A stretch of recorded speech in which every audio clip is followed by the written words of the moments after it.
Hello, and welcome to today's webcast, brought to you by Compliance Week and Guidehouse. I'm Allison McDevitt with Compliance Week, and I'll be your host. Today's webcast is The Results Are In. Machine Learning Leads the Next-Gen Battle Against Financial Crime. Before we hear from our presenters, let me review the agenda. We're scheduled to go for 1 hour. After the presentation, we will have a question and answer session. Your questions will be kept confidential and anonymous, so please don't be shy. You can ask your questions at any time using the Ask a Question function on the left-hand side of your screen, and I'll post them to our guests at the end of their presentation. After the Q&A, I'll wrap up the webcast.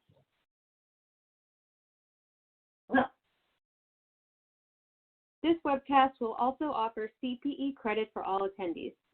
Please be sure you are using either Google Chrome or Firefox as your internet browser, and you have disabled your pop-up blockers in order to ensure access to the exam. Once I've signed off and the webcast is completely over, the final examination will be presented automatically in a separate window.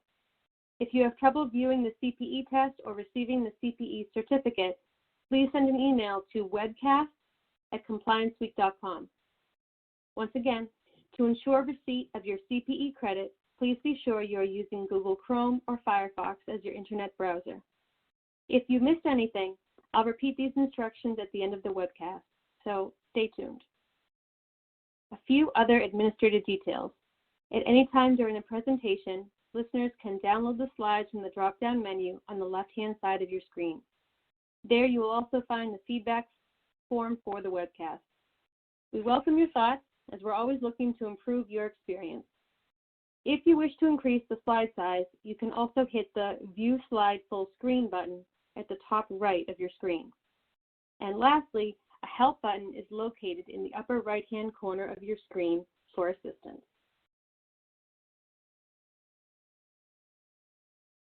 I'd like to welcome today's speakers. It is my pleasure to introduce Salvatore Lascala, partner and co-lead of Guidehouse's Global Investigations and Compliance Practice. Possessing a broad range of subject matter knowledge and expertise, Salvatore applies his 20-plus years of hands-on experience to conduct investigations and compliance reviews on behalf of financial institution clients responding to regulatory or law enforcement matters concerning AML, BSA, the USA Patriot Act, and OFAC. We also have Tim Mueller. With extensive experience in process transformation and technology implementation, Tim is the Financial Services Segment Technology Leader. In addition to Tim's broad financial services leadership role, he is also a member of the Financial Crimes Practice. He leads the technology and data analytics team, which focuses on assisting clients with selection, implementation, and review of fraud, AML, and sanction screening technology platforms. I'd also like to welcome Jason Vasquez, Executive Vice President and the Chief Information Officer for Sterling National Bank. Jason has overall responsibility for setting and directing Sterling's technology strategy and information assets. Jason leads a diverse team of cross-functional professionals and thought leaders across all technology domains, including Sterling's digital properties, physical, virtual, and cloud computing environments, cyber and physical security, resiliency, robotics and intelligent automation, as well as machine learning and artificial intelligence. Great to have you all with us.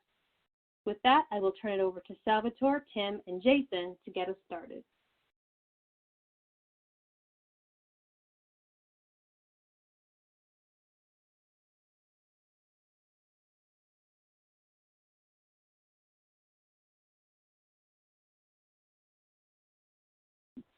Hi, good afternoon, everyone. My name is Salvatore Lascala. I'd first like to start out by thanking Compliance Week and thanking Allison, and of course, certainly thanking Jason and Tim, and most of all, thanking all of you for taking time out of your schedules to join us. We're very appreciative of it. Let's jump right into the some of the takeaways from the Compliance Week survey. As you know, in cooperation with Compliance Week, Guidehouse released a survey to find out where financial institutions are on the on the adoption of artificial intelligence and machine learning. So we had a lot of good responses. There were over 300 industry stakeholders from around the globe responded, and we'll start out a little bit with just what were some of what we saw. So as you can see on the screen, when asked what the top 3 technologies your organization considered to help fight financial crime using AI, let's go from lowest to highest. The first we saw was unsupervised machine learning, and we saw entity resolution at about 34%. And some of these overlap, right? So they're not going to total 100. Some of them we saw link analysis next, robotic process automation, and supervised machine learning, which looked like exactly the same percentages. And the one that I guess turned up the highest was the network behavioral analysis. If you look at the ones and you see those asterisks there, for each item that has an asterisk, we will later be talking about a bit of we'll be showing you a case study for them. But of those 4 asterisks, you'll see that one of them is different. You could say with network behavioral analysis, link analysis, right, and entity resolution or something are related, right? They're trying to pull together connections from different items. The one that stood out as not being related was supervised machine learning. From my experience with my clients and what the industry has been asking for, I was a little bit surprised to see that supervised machine learning wasn't a little higher up in the rankings. And I was a little surprised to see that the highest was network behavioral analysis. I'll tell you why, too. Network behavioral analysis tends to identify deeper and more relationships, right? And that's, I think, wonderful, right? As a former law enforcement officer myself, right? I want to pull out all the different obscure or non-obvious relationships from the fact patterns and AML and fraud typologies as I can. But my experience in the industry is my clients are mostly looking for, more efficient and effective, right, together, more efficient and effective ways to clear alerts or dispositions, right? And it's, typically network behavioral analysis tends to go deeper and kind of find you more. But I thought that was interesting, and we're certainly going to look at some case studies around this. But at this point, I'd like to ask Jason a quick question. Jason, how does this line up with what you have seen at Sterling, or what you all are doing there? Like you, I was a little bit surprised about some of the takeaways here. It's I get to come at this as Sal, from a slightly different lens. So as I sit in the CIO office and try to sort of bring together a number of our different technology assets to solve a number of different problems, including that for the obviously for financial crimes.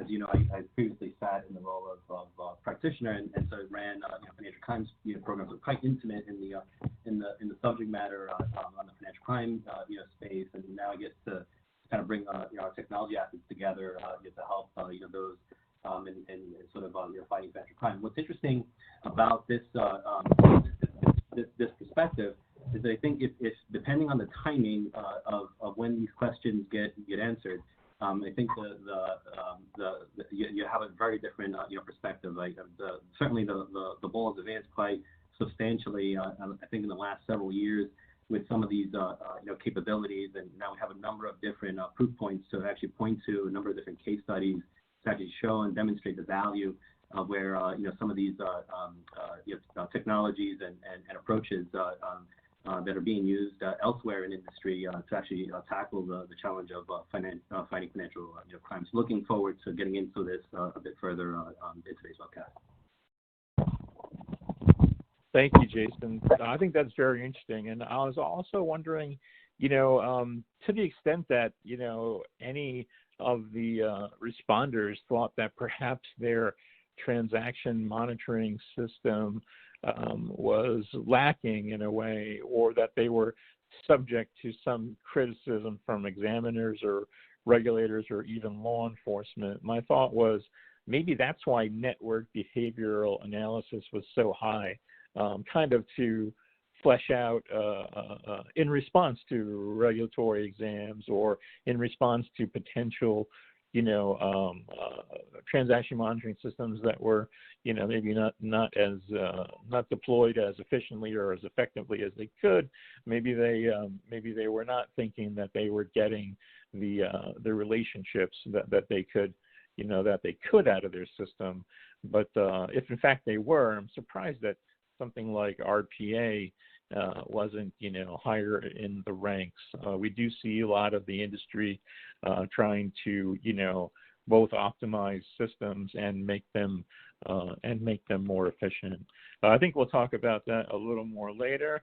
I'm going to advance the next slide where we'll be talking about alert scoring. And again, we're going to talk about alert scoring, and Tim Mueller is going to help us walk through this slide. Tim? Thanks, Sal. So what we're going to do now is just walk through a little bit of a case study, just to kind of give everybody a flavor of what's happening out there.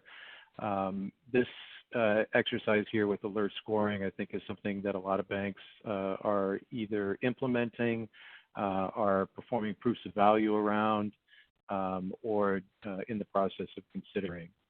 And the idea here is to use supervised machine learning to define a degree of association between certain typologies, features, and alert escalations. And we start with historical case investigation results. And this sometimes is easy and sometimes is hard, right? Because you got to have good data on how the alerts were dispositioned, whether they were escalated, whether they went all the way to a SAR, and then also generally it's helpful to have some of the reasons as to why they were escalated. A set of transactions might alert on more than one rule, and which rule was it that actually led to it being escalated. So with that information, you can, yep. Hey, Tim, can I jump in there for just a second? And just, I think you said two, and this is Sal Scala. I think you said two very, very important things there. You mentioned that you mentioned both that it's important that the FIU be decisioning correctly, right, following their investigative protocols, and that those investigative protocols were robust, right, and that they were QA'd and making the right decisions, so that, in order to breathe life into the scoring. And then, what you also said was, I think, really something that sometimes the examiners and the industry struggle with is, is this alert effective, and why was it important, or why was it escalated? And it could be from any number of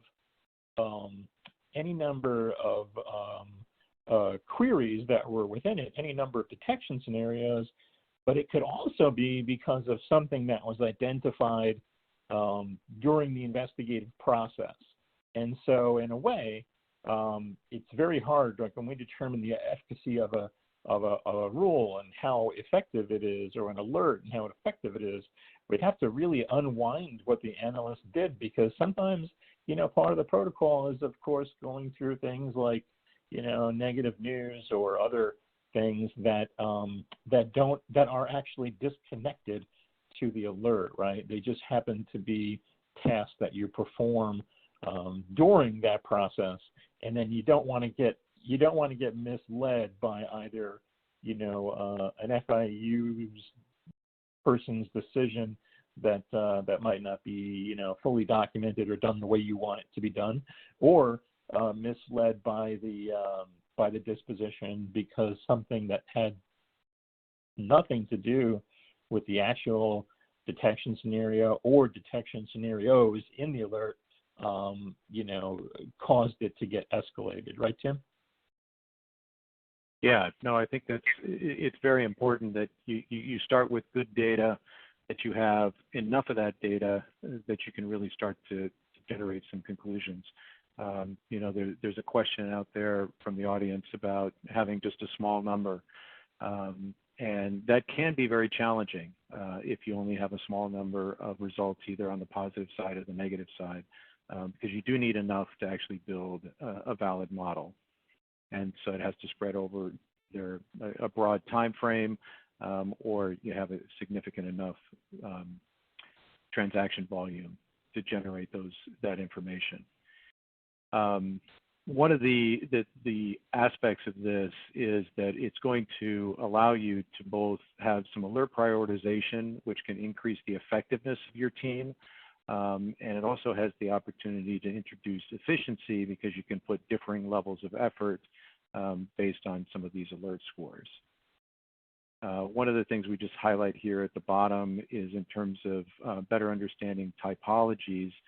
One of the keys that we found in a exercise that we went through in 2020 was that one of the keys to understanding risk within alerts, I think it's something that every practitioner has always understood sort of intuitively, but it panned out numerically as well, that there were a number of different alerts that when combined had a much higher risk score, much higher probability of being escalated than when they were looked at independently.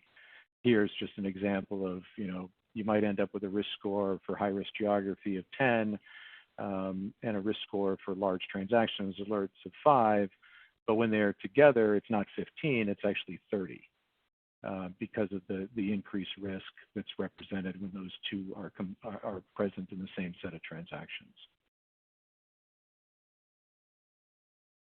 I think we'll just advance here to the next slide, take a quick look at another aspect of this. So here we've got a situation of having a bunch of different historical cases. They've been adjudicated over time, and this is dividing up between greens that were no further action or NFAs, yellows which were escalated to level 2 alerts, level 2 investigations, and that sort of orange-red, which was sort of full escalations. They're defined at the bottom as outcome undetermined for yellow and escalated as red. And in this particular case study, we had a number of we had 13 primary features, 12 months of disposition data, and it started off with 19 different rules in the AML transaction monitoring system. So those were put through a probability scoring model, looking at disposition categories, the rule combinations, like I mentioned before, full analysis of historical transaction activity, factors such as geography, and disposition basis. And then based on that, the model was able to clearly differentiate between those that were escalated and those that were closed. We ran the model multiple times on different data sets, 7 times in fact here, and we're able to divide these into groups which had 0 errors in predicting which any closures that should have been escalated. So that's kind of highlighted down at the bottom where you see, if you were to divide a line between the 2 rows of greens at the bottom and the 2 rows above that, which you've got some yellows, some reds, and some greens, where it's okay if I end up with a green in the top model, in the top portion, and I'm going to go ahead and investigate it and determine that it's green. What's not okay is to have a red end up down in the green bucket. Because those are areas where I don't really want to miss. I don't want to miss any of those. We also have a note in here that the operational application really differs by institution. I've seen institutions that have created this type of model, tested it over a period of time, and then run it in parallel for an entire year to see whether or not it's accurately predicting whether or not a loan will be closed as NFA. And then after they proved it out for that entire year, then they ran a second year where they still looked at every single alert. They just sent it to two different groups. They had a lower skill, lower cost group that looked at the greens, and a higher skill group who had more experience in investigations, who would look at those that had a greater probability of being escalated. So there's a variety of different ways. Yeah, so. Yeah, sure. I'm sorry to interrupt and jump in there.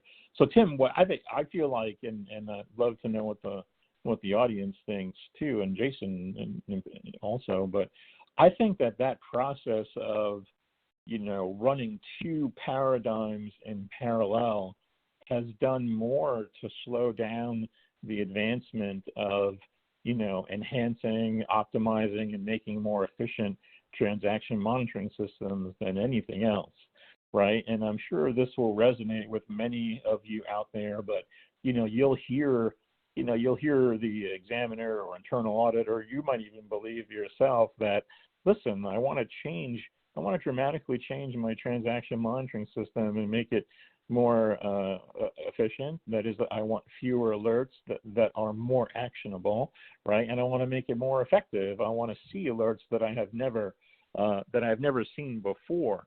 And you'll get that done, but then someone will come along and say, well, why did you miss these alerts, that the old system used to produce, right? And then you've got to go into this analysis where, for the most part, you're showing, well, that alert, will show up someplace else, or that alert was really because we already knew something about that customer or client, right? So it came with a history of its own, or, that alert was truly generated from criteria that was not associated with the actual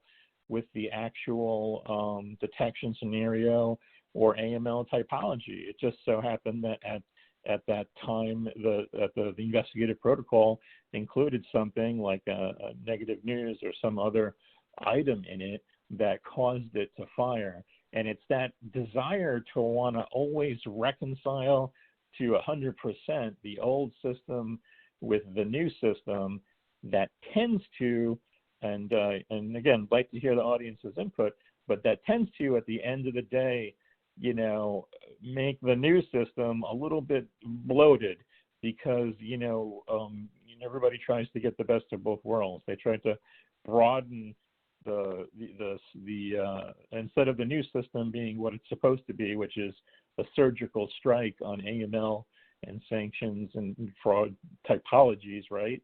It gets much broader. It throws a much broader net to include the alerts that you had on the old system, and now you've got a lot more than you used to deal with, and you didn't really reach the efficiency or effectiveness that you were truly looking for. I would certainly recommend that in those situations where you're in that catch-22 situation, you really do your best to distinguish why alerts from the old system, weren't activated, and that, they would be activated under other circumstances or might be, but show overall that the new system is more effective.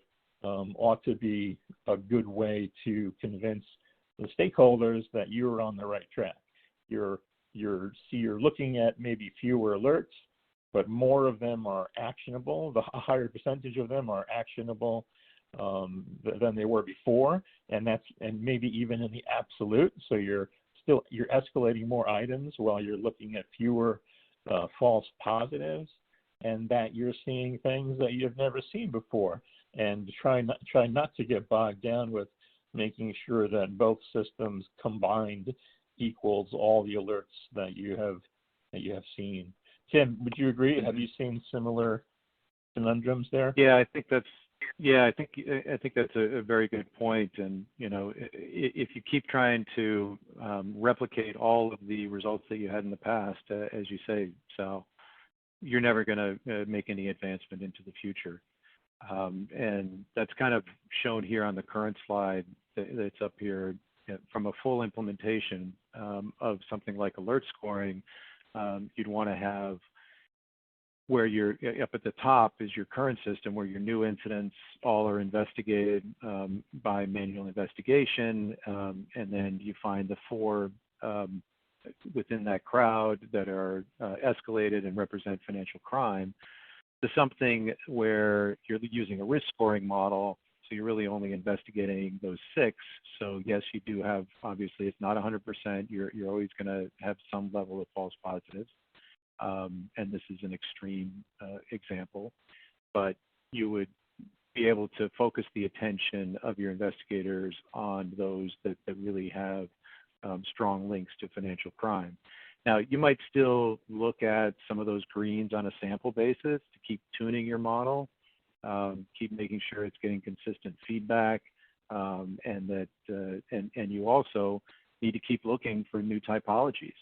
And as you're identifying features that lead to these financial crime, to these red turtles here or magnifying glasses, that you can apply those backwards as well.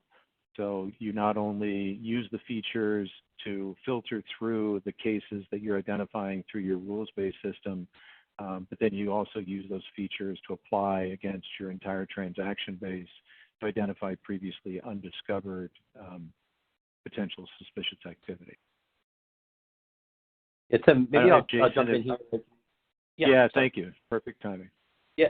Yeah, no, I figured I'd jump in here because you know, what's interesting is I heard listening to the dialogue. You know, what struck me is that I go back to the comment you made that, you know, the kind of organizations are vastly different in their approach to this, and frankly, I would use the word maturity as well. So if you think of kind of the maturity scale and you know, context for a moment.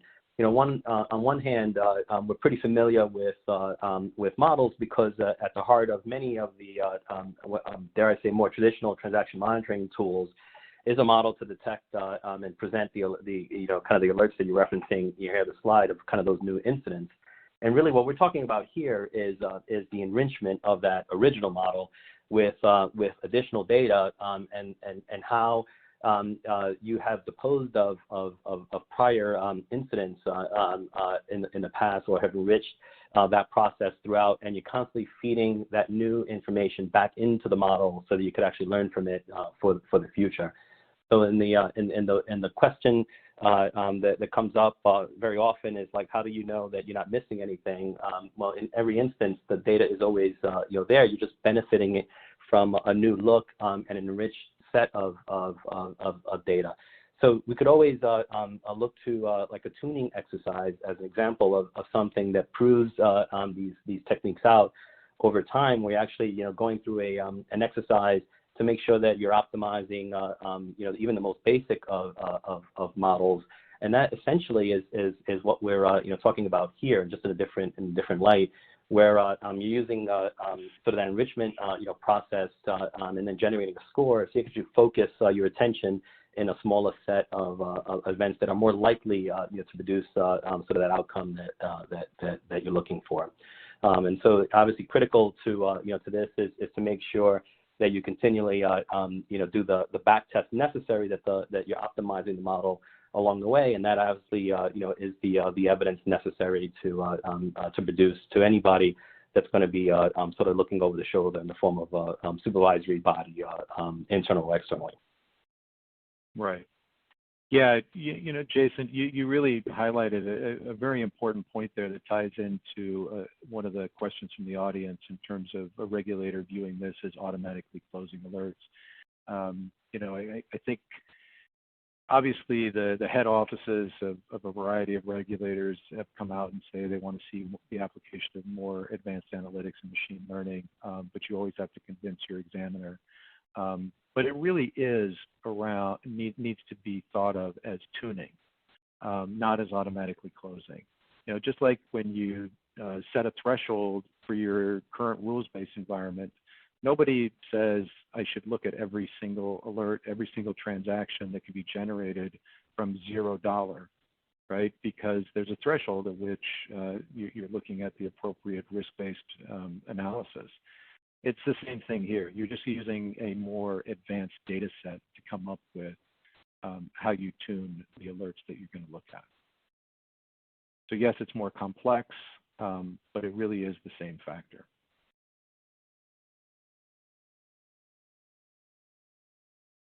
So with that, Jason, do we want to move into the KYC discussion? Yeah, absolutely, because I think gives us a good bridge to move into this conversation. So if we think about kind of what we were just presenting in the prior slide for a moment, where there's kind of this enrichment of data, and you're benefiting from that enrichment of data.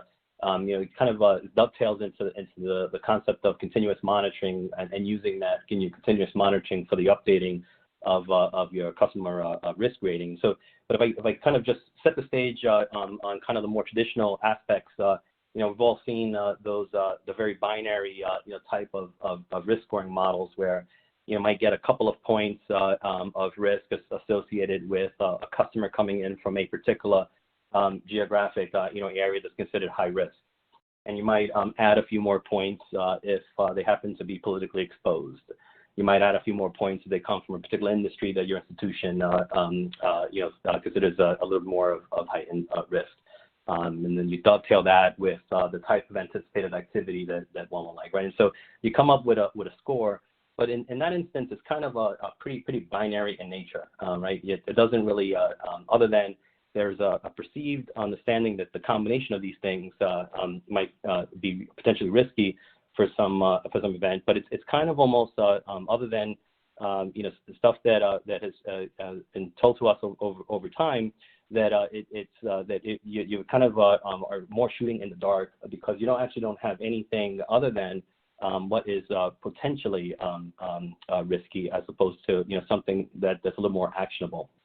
But when you actually start to feed in some of the continuous aspects of the model, you overlay things like something that just hit from a negative news perspective, and you enter in some of the activity we were just talking about on the transaction monitoring side, where this particular series of transactions is more than likely giving you something that's inherently risky, or there's a history of SARS right on that particular target, and so you're kind of enriching the data set, not just from the more binary elements, but from all the different components that actually feed that relationship, and you're getting kind of more and more details that increase the likelihood that there's something is happening.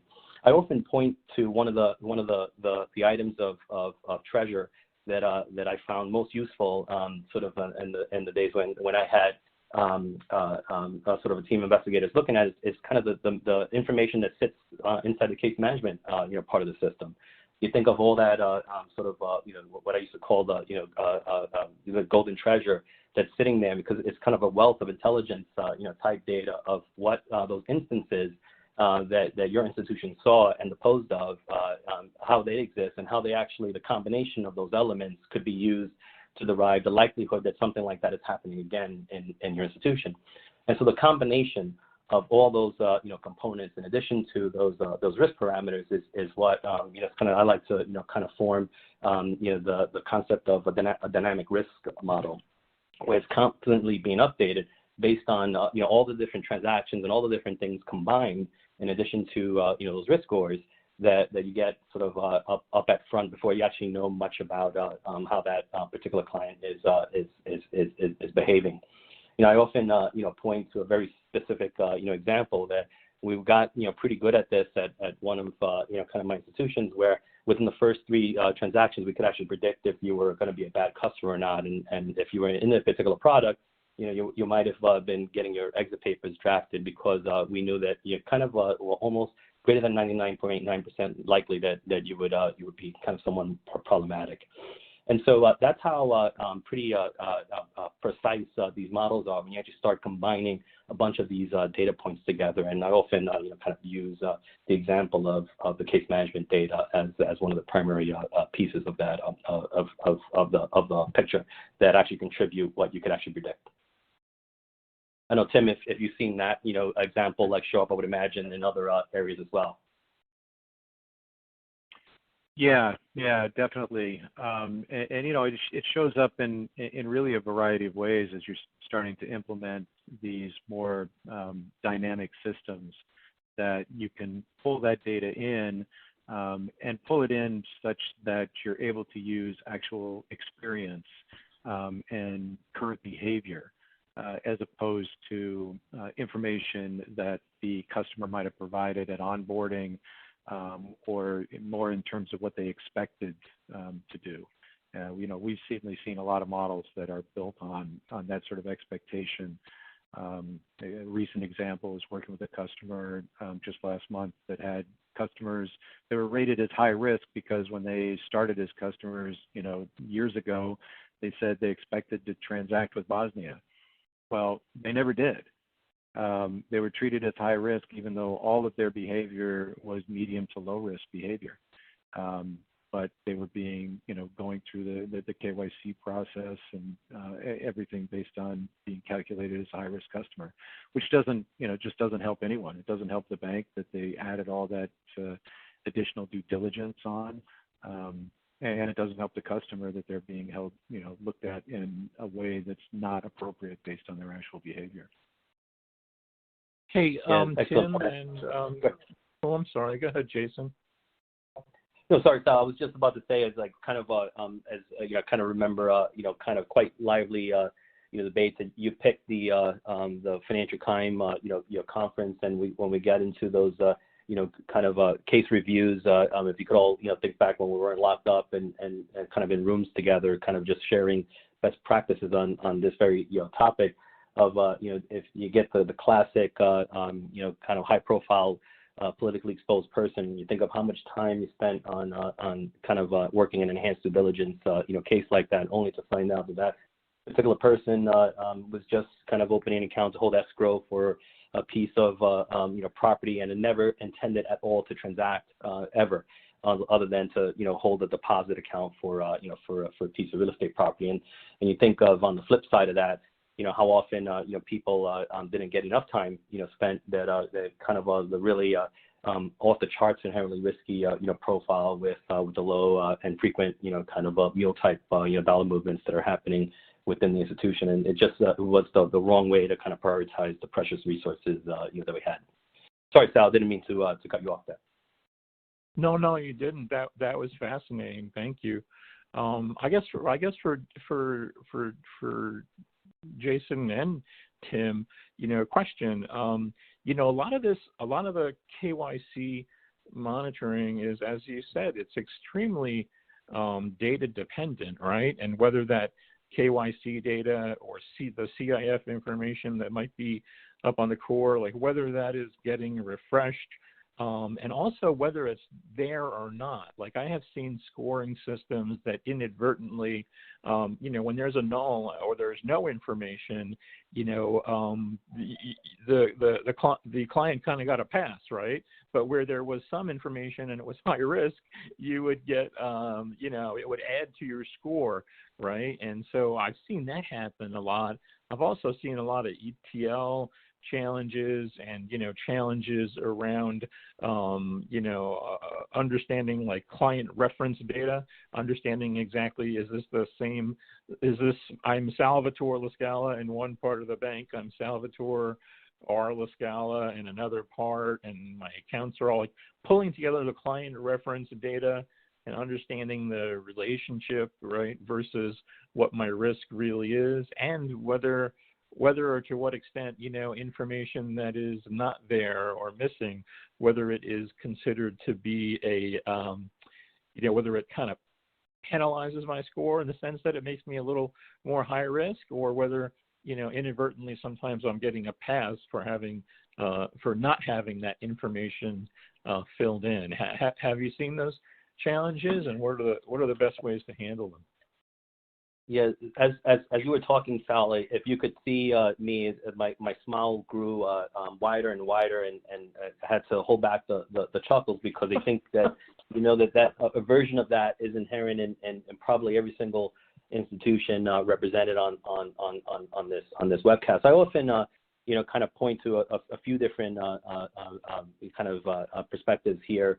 I mean, if you think of the world of data science, kind of just more broadly, right? We have pretty mature sort of data analysis and science, having worked the very same data that we're talking about here from different perspectives and not seen this, right? Whether it be kind of someone trying to find the next product to sell someone from a marketing perspective, and then mining the very databases that we're talking about here to enrich your KYC data. And again, this wasn't obvious. And there comes along a financial crime lens to the very same data set and sort of data scientists that might be sitting from within the BSA AML financial crime unit, all of a sudden showing all kinds of inherently problematic combinations of data, whether it be the duplicate customer record or nulls in state or country codes or any combination of those things. And they especially if you have systems that have been around for a long time or dare I say sort of suffered the benefit of or detriment of a merger and had to combine institutions, it just complicates what you referenced, Sal, by all kinds of compounding multiples. So I would say that inherent in the process to develop these models has to be kind of this look at and using the actual data sciences associated with developing these models for inward looking to actually help clean some of these data anomalies that would show up. And in some cases, if you can't get to get it to the underlying data to a point that is truly reliable, you wind up having to account for that in the model and actually add degrees of risk associated with it, because you actually don't know that customer as well as you might thought you knew it if you actually don't have some of those underlying data points that are needed, and sort of because it's a necessary thing component kind of refresh cycle to actually enrich that that model. So I often point to use the science and turn the science on its head, not just to detect the financial crime, but actually show the data anomalies that exist.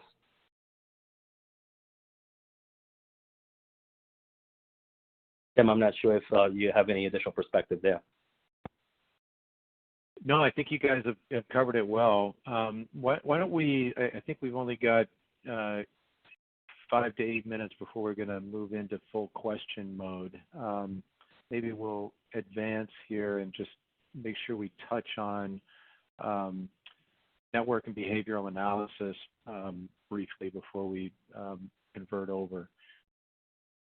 So network and behavioral analysis can be a little complex. So we're going to start with kind of a simple explanation here first.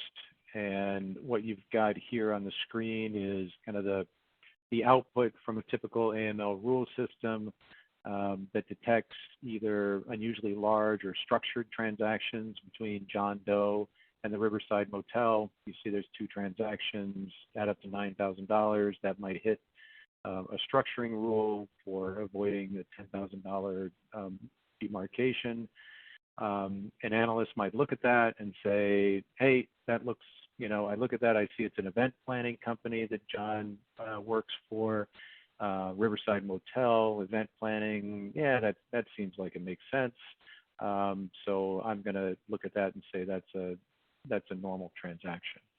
But then if I am able to enrich that transaction with additional information from a variety of different sources, I access some public records around ownership, I then notice that the Riverside Motel has had some subpoenas and other issues around human trafficking. I see that John Doe, his phone number and email are showing up on some of the Leo list personal ads. Then as I'm looking at that within that broader context, because I've got a network and it'd be a very small network here, but I can understand a little bit more of John Doe's behavior. I can say, hey, this might be something related to sex trafficking, and I may want to look at this a lot closer. So all of a sudden, something that in a traditional system looks very benign can be further identified as something that's potentially suspicious. So I'll pause there. I don't, Sal, if you wanted to add anything there as a long-term investigator. Yeah, no, I think it's fascinating. I think it's a great fact pattern. And I think it's also important for everyone to realize that it could go the other way, like that additional information could solidify the analyst's initial thought that it really was a event planner, right? So if we hadn't had the reference to Leo's list, if we had references to legitimate, hotels and businesses and event plannings, right, we could have closed it or no further action did with a lot more confidence, right? Or here, that extra information just totally, turned the table. I think it's a fascinating example, and it's something, very close to the work that we do every day. Certainly it's important too that, you run into this situation sometimes with an FIU where maybe, you have to be careful of like a propagation of errors. If I dispositioned this one way, and everyone, was confident in my abilities, the next time it came up, someone might not, might look at what my work was and having a lot of work to do and potentially being pressured by a monitoring system that's cranking out a lot of false alarms, right? I might also decide it the same way again and again and again. So it's critical that everyone be made, sensitive to that sort of thing. But here, it's a wonderful example that could have gone either way. Let you sleep better by closing it, or let you, sleep better at night by knowing that you exposed potentially something that has all the attributes of a human trafficking operation. Great, thank you. So we'll close here with this complex graph here, and this is sort of more of a real-world application of network and behavioral analysis. And this is actually an example of something that Quantexa just had identified, so I want to make sure to credit them. There are lots of players out there, but it was what they were able to do was identify looking into an existing typology where there were transactions between Europe and the Philippines focused around child exploitation material. And this one comes to mind because I've just recently been in touch with a couple of NGOs that are looking at sort of the evolution of CEM there, where things have gotten even more difficult to identify and find. But in this situation, you've got a customer, Robert Jones, who's sending multiple low-value payments to external parties in the Philippines. And you can see, some of these are 2 payments that total $78, 5 transactions that total $142. And they've created a rule to look for these small transactions that include messages such as gift, baby, schooling, and then extending that out to say, I not only want to look at Robert Jones, but I want to look at any connected companies. And here we find that Robert Jones not only has his personal account in these small transactions, but he's a director in ABC Limited, and ABC Limited is also sending these small transactions out to these same set of external parties. So by looking at it at this sort of network level, you're able to identify the individual, their associated accounts that they're associated with, and a common pattern of distributing these small payments that otherwise you really would have a very, very difficult time finding with any rule that you could create that's looking at things on a more binary level. So Jason, I want to make sure to give you a chance also to talk about anything that you've been exploring or seen in the network and behavioral analysis area.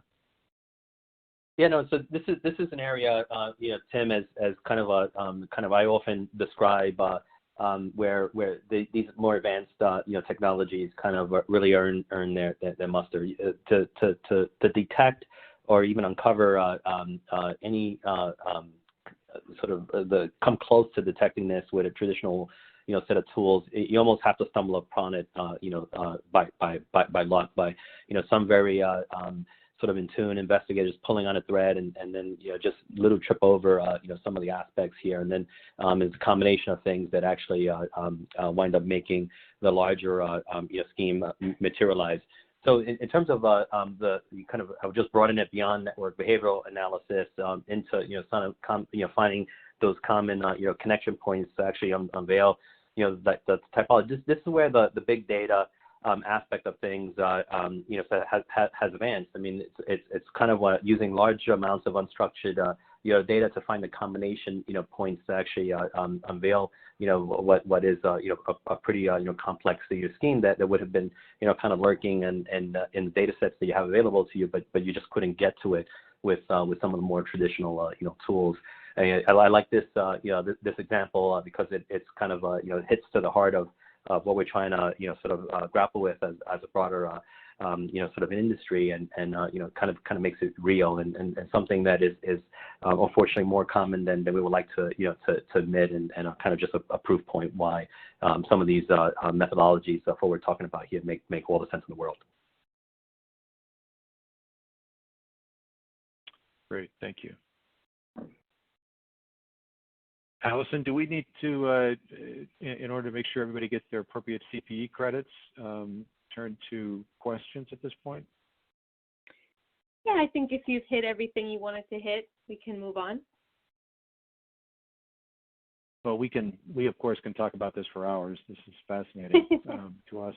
Hopefully it's interesting to others as well. Absolutely. Definitely fascinating to us. We could talk about it for days. Yeah.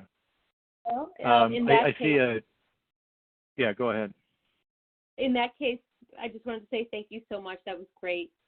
And I'm going to run through a few housekeeping items one more time before we switch over to the questions.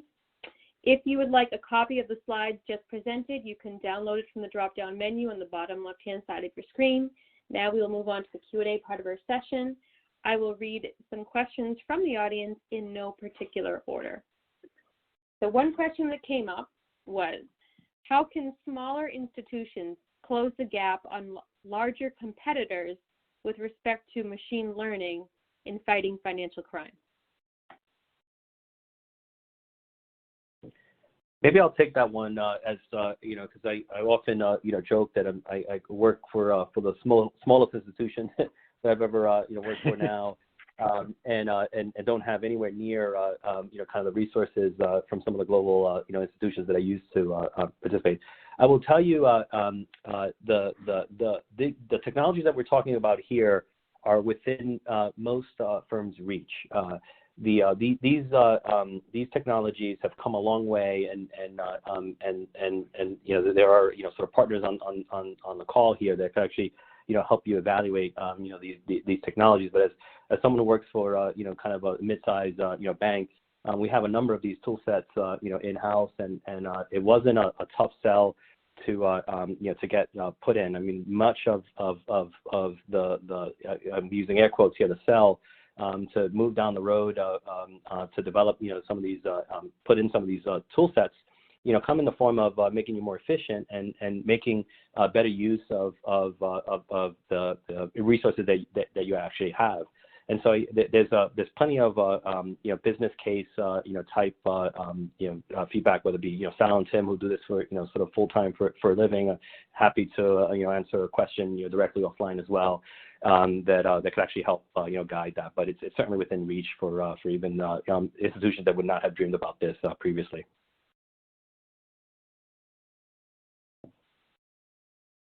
Great, thanks, Jason. Yeah, Another question that came up. In your experience, which processes are ripe for machine learning? Do you think this will change over the next 12 to 24 months?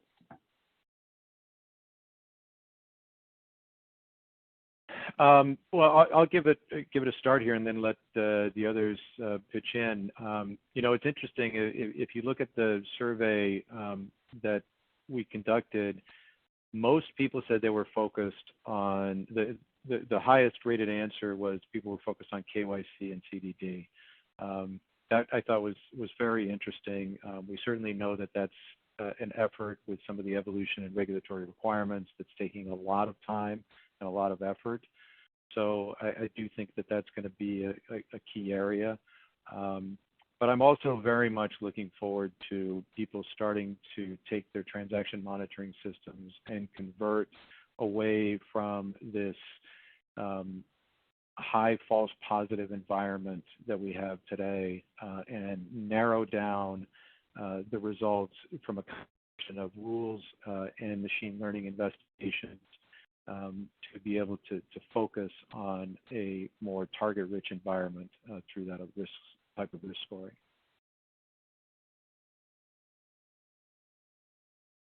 Thank you, Tim. Hey, Tim, can I add to that? Do we have time, or? Can you do it in 30 seconds? Oh, I can. I think I can. Here we go. Right, let's go. I think that we are, in terms of transaction monitoring, I think we're going to see even more use of like supervised machine learning, where we're kind of we're supervising the learning by feeding it information from our FIUs, which I think is wonderful. But you've got to make sure your FIU is operating the way you want to and making the right decisions. Otherwise, the outcome could be a little troublesome. And also, in that same area, we'll be using unsupervised machine learning, right, to segment the population, to show us things that we have not been able to see before, for the purpose of making our detection scenarios much more efficient and making them much more of a surgical strike than anything else. I think the other area, of course, is going to be sanctions. And in that sanctions area, sometimes the analysis is much more binary, and there we may see more machine learning, and supervised machine learning really soon. Brilliant, Sal. Was that 30, or did I go over, Allison? Probably well. You're okay. Thank you so much for Okay. a very informative session. Again, everyone, our speakers today were Salvatore Lascala, Tim Mueller, and Jason Vasquez. And I'd like to give a special thanks to Guidehouse for making this webcast possible. Once again, to obtain your CPE credit for this presentation, please disable your pop-up blockers in order to access the exam. The webcast will close automatically, and the final exam will be presented in a separate window.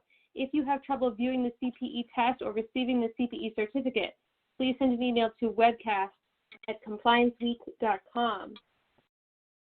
This webcast has been recorded and will be available later today to Compliance Week members on our website under the Webcast tab, which also contains a library of additional CPE webcasts. If you'd like to learn more about becoming a member, please contact us at info@complianceweek.com. For today only, we invite you to use code WEBCAST365 to receive a membership for just $1 a day. Check out complianceweek.com/membership to learn more. This concludes our webcast. Thank you again for joining us, and goodbye.